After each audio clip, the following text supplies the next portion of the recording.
آل عمران میں نصارہ سے ہے. دوسرا جو پارٹ ہے فرسٹ ہاف کا وہ 31 آیات پر بیسڈ ہے اور اس میں براہ راست خطاب جو ہے نصارہ سے ہے.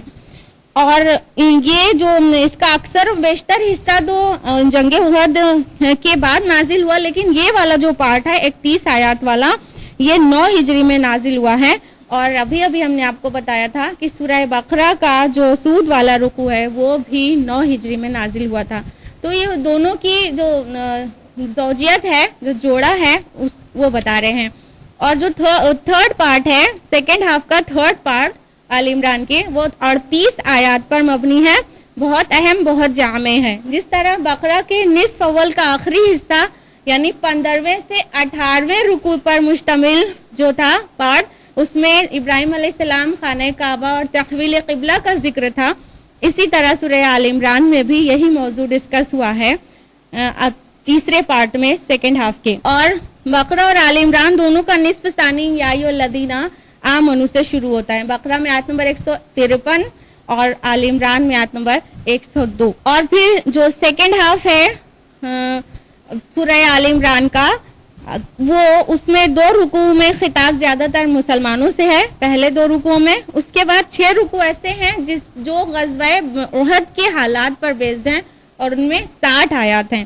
اور آخری 2 رکوع بہت اہم ہیں، جس طرح بقرہ میں بھی بہت اہم تھے، موضوع کو کنکلیوڈ کرنے والے، اور دونوں کی اختتام عظیم دعا سے ہوتا ہے. دونوں کی نسبت زوجیت یہ بھی ہے کہ کئی آیات بقرہ والی یہاں پر بھی ریپیٹ ہوگی، آل عمران میں بھی، لیکن ترتیب یا الفاظ کے بہت تھوڑے سے فرق کے ساتھ. آپ اس کو نوٹس کریے گا. اب باقاعدہ شروع کرتے ہیں سورہ آل عمران.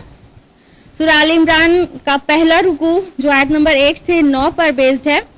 آیت نمبر 1-2 ہے الف لام میم اللہ لا الہ الا هو الحی القیوم. اسی طرح آیت الکرسی بھی سٹارٹ ہوئی تھی الف لام میم اللہ جس کے علاوہ کوئی عبادت کے لائق نہیں، الحی القیوم زندہ ہے سب کا تھامنے والا. الحی القیوم کے بارے میں ایک وضاحت کر دیں. ابن ماجہ کی ایک حدیث ہے، اللہ کے رسول صلی اللہ علیہ وسلم نے فرمایا کہ اللہ تعالیٰ کا ایک اسم اعظم ہے اور جس کے حوالے سے اگر کوئی دعا مانگی جائے تو ضرور قبول ہوتی ہے. اور یہ 3 سورتوں میں ہے، سورہ بقرہ، سورہ آل عمران اور سورہ طٰہٰ میں. تو اگر ہم غور کریں تو الحی القیوم جو اللہ کا اسم ہے وہ بقرہ میں آیت الکرسی میں آیا ہے آیت نمبر 255 میں، آل عمران میں یہیں پر آیت نمبر 2 میں آ گیا، اور سورہ طٰہٰ میں ملے گا آیت نمبر 111 میں. آیت نمبر 7 جو ہے پہلے رکوع کی، اس میں ہے کہ وہی ہے جس نے آپ پر ایک کتاب نازل فرمائی، اس میں محکم آیات ہیں اور وہی کتاب کی اصل ہے، اور کچھ دوسری آیات ہیں جو متشابہات ہیں. محکمات کس کو کہتے ہیں؟ جس میں اوامر اور نواہی ہو، ڈوز اور ڈونٹس مینشنڈ ہو، وہ محکمات ہو گئی. اور متشابہات کیا ہے؟ غیب کی جو باتیں ہیں، ملائکہ، برزخ، جنت، جہنم، اللہ کی ذات اور صفات، یہ سب متشابہات ہیں. اور کہا گیا متشابہات کی قرید میں مت پڑھو، گمراہ ہونے کا خطرہ ہے. تو یہ نصارہ کی طرف ایک لطیف، ایک باریک اشارہ ہے گویا کہ روح اللہ اور کلمت اللہ جیسے متشابہ ورڈ کے ہونے کی وجہ سے انہوں نے مسیحت کو بالکل بدل کے رکھ دیا اور مسیح علیہ السلام کو الوہیت میں داخل کر دیا اور خدا بنا بیٹھے. تو ان کی طرف اشارہ ہے کہ متشابہات کی قرید نہ کیا جائے.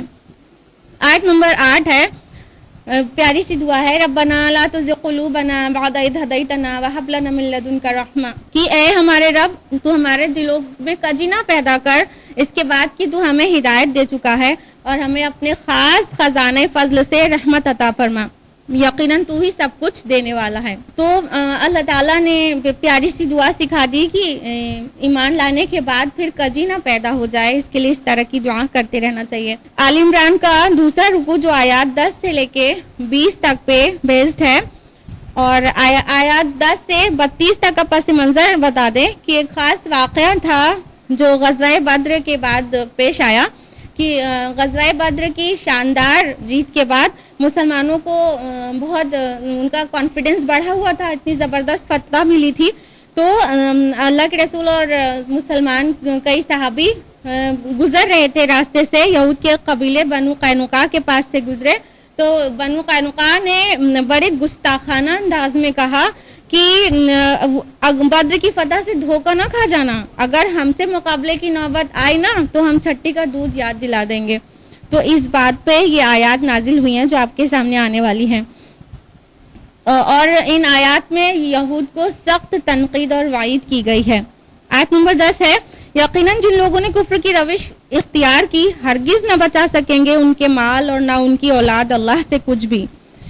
اور جنگ بدر کے پس منظر میں کہا گیا آیت نمبر 13 میں، وہ انہیں دیکھ رہے تھے اپنی آنکھوں سے ان سے دو گنے. یہ اللہ تعالیٰ کا فضل و کرم تھا کہ دشمن جو ہے مسلمانوں کو اپنے سے ڈبل دکھائی پڑ رہے تھے، مسلمان دشمنوں کو ڈبل دکھائی پڑ رہے تھے تاکہ وہ ان کے قدم اکھڑ جائیں. آیت نمبر 14 ہے، مزین کر دی گئی ہے لوگوں کے لیے مرغوبات دنیا کی محبت جیسے عورتیں، بیٹے اور سونے چاندی کے جمع کیے ہوئے خزانے اور نشاندار گھوڑے اور مال مویشی اور کھیتی. تو اللہ تعالیٰ نے مطلب ان چیزوں کی محبت انسان کے اندر ڈال دی ہے، اسی کے پیچھے دیوانہ ہے. اگر غور کیا جائے تو فطرت انسانی کے اعتبار سے یہ بہت اہم آیت ہے. وہ یہ کہ اللہ تعالیٰ کو قیامت تک دنیا بحال رکھنی تھی، سجائے رکھنی تھی، تو عورت مرد کے اندر کشش پیدا کر دی. جب کشش ہوگی تبھی تو اولاد پیدا ہوگی. اور ساتھ میں دولت کی محبت بھی رکھ چھوڑی، کیونکہ دولت کی طلب میں ہی تو مشقت اور محنت کرے گا. تو غور کرنے کی بات یہ ہے کہ یہ جو حیوانی تقاضے ہیں ان کو دبا کر رکھنا چاہیے، اللہ کے حدود کے اندر رکھنا چاہیے اور اللہ کی شریعت کو سے بالا تر رکھنا چاہیے.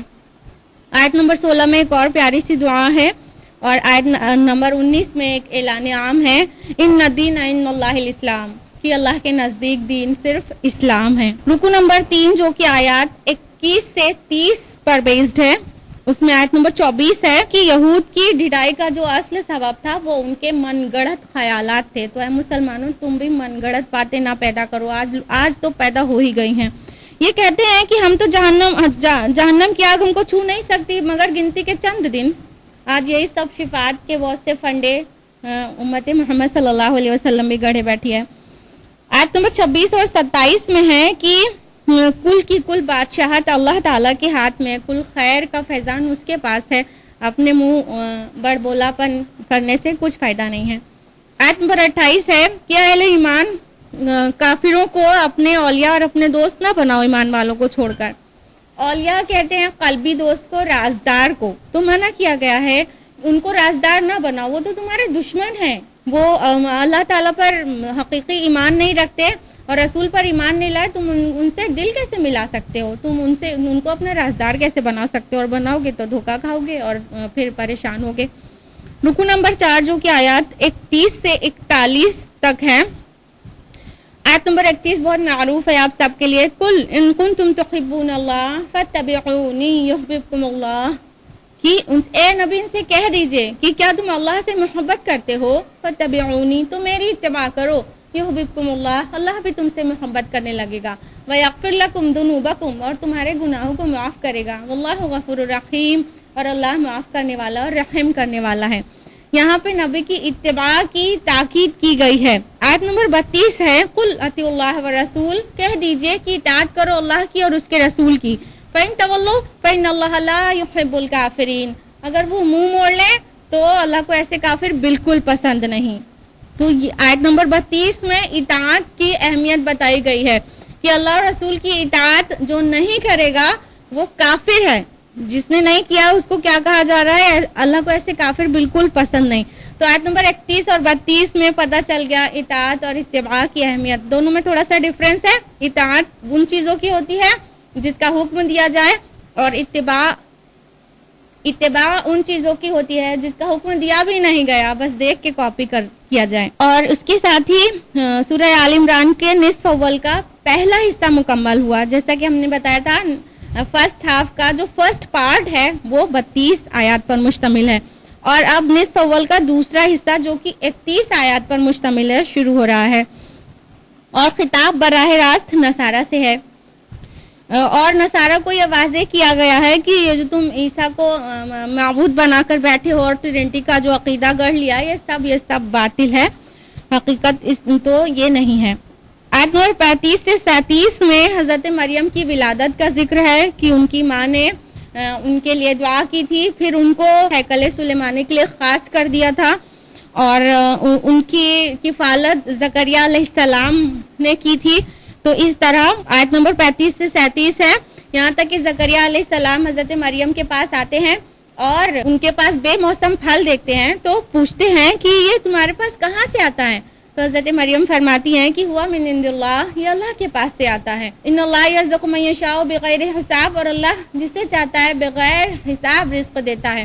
تو حضرت زکریا علیہ السلام کے دل میں ایک جو دبی ہوئی خواہش تھی، ان کی اولاد نہیں تھی، انہوں نے حضرت مریم کی بزرگی کو پہچانتے ہوئے اور اس بات کو تازہ کر کے کہ جب اللہ تعالیٰ بغیر حساب رزق دینے والا ہے تو اس کے لیے کوئی پابندی نہیں ہے، وہیں کھڑے کھڑے دعا مانگ ڈالی. رب ہب لی من لدنک ذریۃ طیبہ انک سمیع الدعاء، جو کہ آیت نمبر 38 میں درج ہے. اے میرے رب مجھے ایک ستھرا لڑکا عطا فرما، بے شک تو دعاؤں کو سننے والا ہے. تو اللہ تعالیٰ نے ان کو حضرت یحییٰ کی خوشخبری دی. آیت نمبر 39 سے 41 میں اس بات کی خبر ہے کہ ان کو ایک بیٹا ہوگا جس کا نام یحییٰ ہوگا، اور وہ بھی میراکولس برتھ تھی ان کی، کیونکہ زکریا علیہ السلام بالکل بوڑھے ہو چکے تھے اور ان کی بیوی بانجھ تھی. تو نصارہ کو گویا یہ بات واضح کرنا تھا، یہ واقعہ کو یہاں پہ بیان کر کے نصارہ کو یہ واضح کرنا تھا کہ نہ صرف عیسیٰ علیہ السلام کی بلکہ یحییٰ علیہ السلام کی بھی تو ولادت معجزاتی طور پہ ہوئی ہے، تو کیا وہ بھی خدا ہیں؟ استغفر اللہ. اس کے بعد رکو نمبر 5 جو کہ آیات 42 سے 54 تک پر ہے، اس میں مسیح علیہ السلام کی معجزانہ پیدائش کا ذکر ہے اور ان کو جو معجزات ادا کیے گئے ان کا ذکر ہے. آیت نمبر 42 ہے، وَإِذْ قَالَتِ الْمَلَائِكَةُ يَا مَرْيَمْ، اور جب فرشتوں نے کہا اے مریم، ان اللہ اصطفاکی وطہرکی واصطفاکی علی نساء العالمین، کہ اللہ تعالیٰ نے تمہیں چن لیا ہے اور تمہیں پاک کیا ہے اور تمہیں تمام جہاں کی عورتوں پر منتخب کر لیا ہے.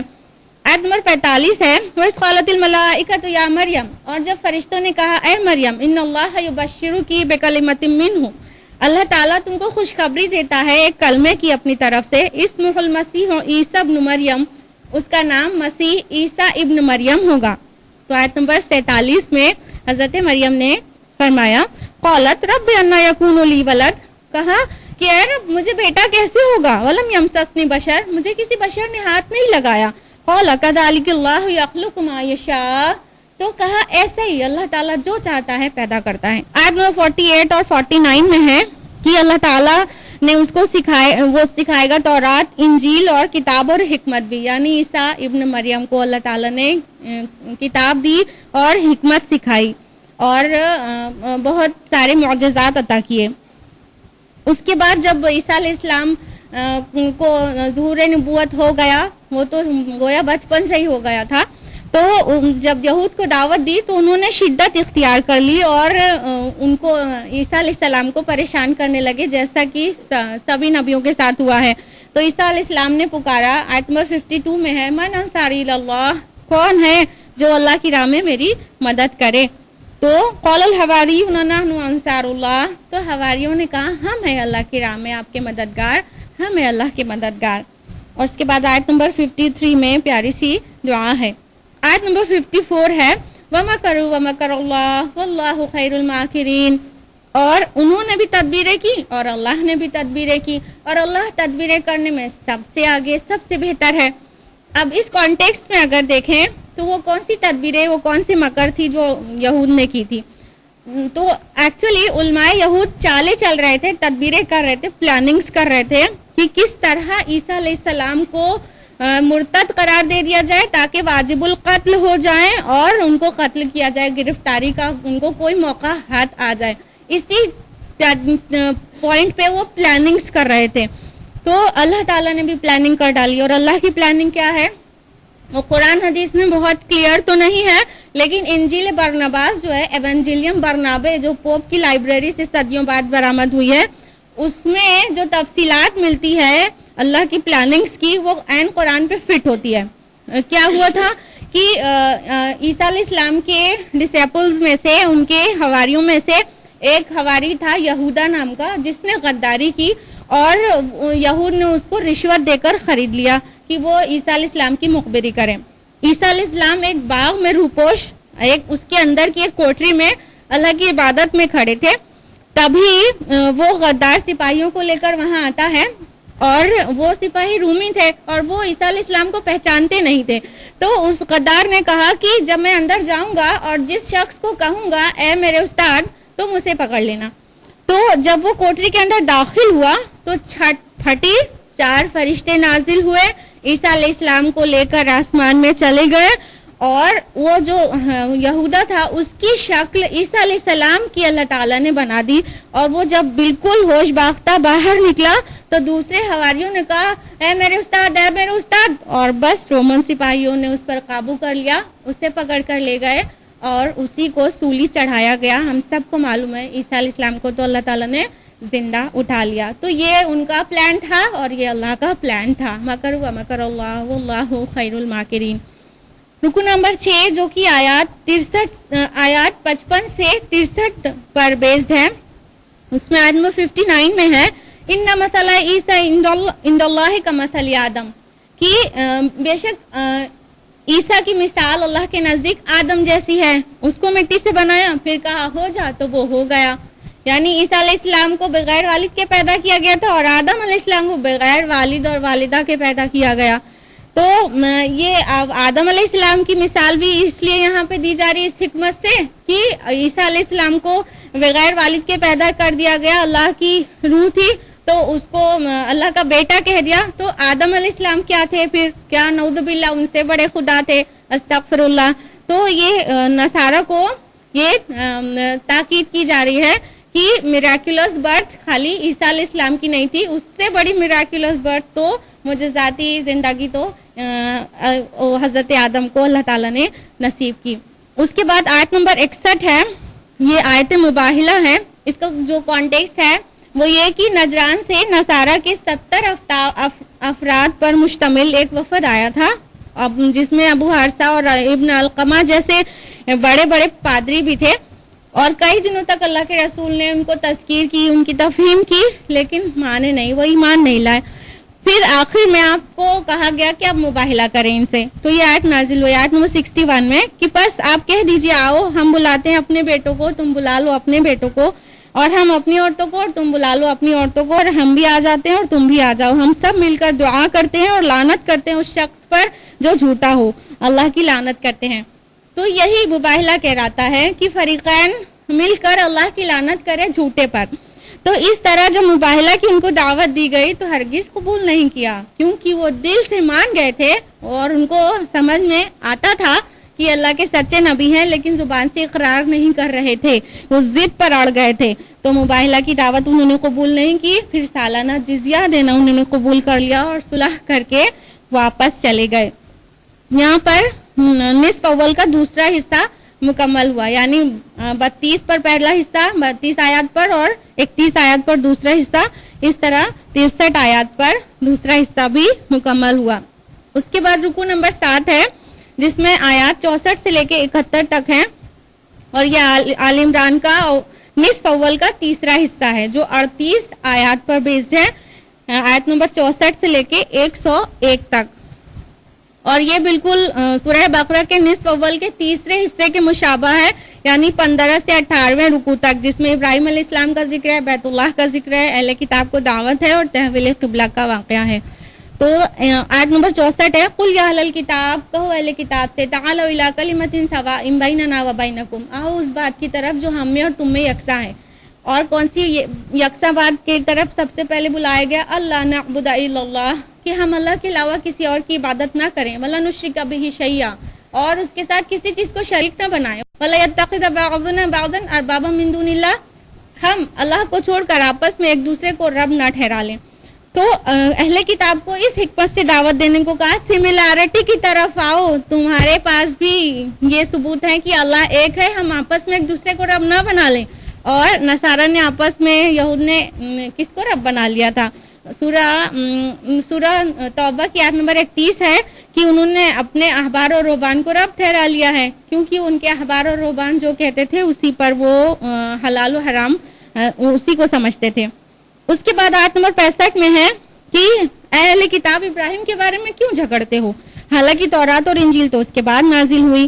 اور آیت نمبر 67 میں ہے ابراہیم نہ تو یہودی تھے نہ نصرانی بلکہ حنیف اور مسلم تھے. عربوں میں 3 طبقہ تھا، ایک یہودی کا، ایک نصرانی کا اور تیسرا مشرکوں کا، اور تینوں کا جو کلیم تھا وہ اپنے آپ کو ابراہیم علیہ السلام کی طرف منسوب کرتے تھے. تو صرف کہنے سے کیا ہوتا ہے، حقیقت جو تھی وہ بیان کر دی گئی آیت نمبر 68 میں کہ یقیناً ابراہیم کے سب سے زیادہ قربت والے تو وہ ہیں جنہوں نے ان کی پیروی کی، یعنی ہم مسلمان الحمدللہ. رکو نمبر 8 ہے آیت نمبر 72 سے 80 تک پر. آیت نمبر 72 ہے کہ اہل کتاب کے ایک گروہ نے کہا کہ اہل ایمان پر جو چیز نازل کی ہے اس پر ایمان لاؤ صبح کے وقت اور اس کا انکار کر دو دن کے آخر میں، شاید ان میں سے کچھ لوگ پھر جائیں. یہ یہود کی ایک سازش تھی کہ وہ زبانی اقرار کرتے تھے مسلمان ہونے کا، اور پھر کچھ دن کے بعد وہ انکار کر دیتے تھے، کہہ دیتے تھے ہم نے دیکھ لیا، کچھ نہیں ہے اندر، سب دھوکہ ہے، سب غلط ہے، جھوٹ ہے، اس طرح، تاکہ کچھ کمزور ایمان کے مسلمان کنفیوز ہو کے وہ پھر جائیں. تو یہ ان کی ایک سازش تھی. تو آیت نمبر 75 میں ہے کہ اور اہل کتاب میں سے ایسے لوگ بھی ہیں جو تم ان کے پاس امانت رکھو ڈھیروں مال تو تمہیں واپس کر دیں، اور ان میں ایسے بھی ہیں کہ ان کے پاس 1 دینار امانت رکھو تو وہ تمہیں واپس نہیں کریں گے مگر جب تک تم ان کے سر پہ کھڑے رہو. اور وجہ کیا بیان کی گئی، یہ اس لیے کہ وہ کہتے ہیں کہ امیوں کے معاملے میں ہم پر کوئی ملامت نہیں.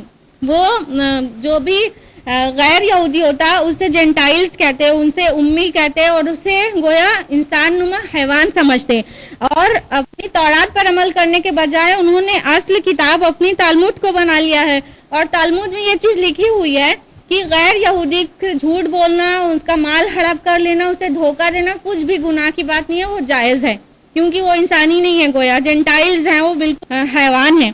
تو اس طرح وہ کہتے تھے. تو اللہ تعالیٰ نے اسی آیت میں آگے کہا آیت نمبر 75 میں وہ جانتے بوجھتے اللہ کی طرف جھوٹ گڑھ کر منسوب کر رہے ہیں. اور رکو نمبر 9 جو کہ آیات 81 سے 91 پر مبنی ہے، آیت نمبر 81 میں ہے. اور یاد کرو جب کہ اللہ تعالیٰ نے تمام انبیاء سے ایک عہد لیا تھا کہ جو کچھ بھی تمہیں کتاب اور حکمت عطا کروں گا، پھر تمہارے پاس آئے کوئی رسول جو اس کی تصدیق کرتا ہو تو تمہارے پاس جو موجود ہے لازماً اس پر ایمان لانا ہوگا اور اس کی مدد کرنی ہوگی. تو اللہ تعالیٰ نے جو انبیاء اور رسول کا سلسلہ جاری کیا تو ہر نبی سے آئندہ آنے والے نبی کی بشارت بھی دی اور ان کی پیشن گوئی کی اور ان کا ساتھ دینے کا وعدہ لیا. تو مسیح علیہ السلام کے بعد محمد رسول اللہ صلی اللہ علیہ وسلم آئے تو مسیح علیہ السلام محمد صلی اللہ علیہ وسلم کی بشارت دیے گئے. انجیل برناباس جو ہے ایونجیلیم برنابے ہماری لائبریری میں بھی اویلیبل ہے الحمدللہ. اس کا تو کوئی صفحہ ہی گویا خالی نہیں ہے جہاں پر رسول اللہ صلی اللہ علیہ وسلم کی پیشن گوئی نہ ہو. اس کے بعد بھی نہیں مانا، پھر گئے اور پھر فیصلہ کن بات آ گئی آیت نمبر 85 میں وَمَن يَبْتَغِ غَيْرَ الْإِسْلَامِ دِينًا فَلَن يُقْبَلَ مِنْهُ، کہ جو بھی اسلام کے علاوہ کوئی اور دین چاہے گا اس سے ہرگز قبول نہ کیا جائے گا.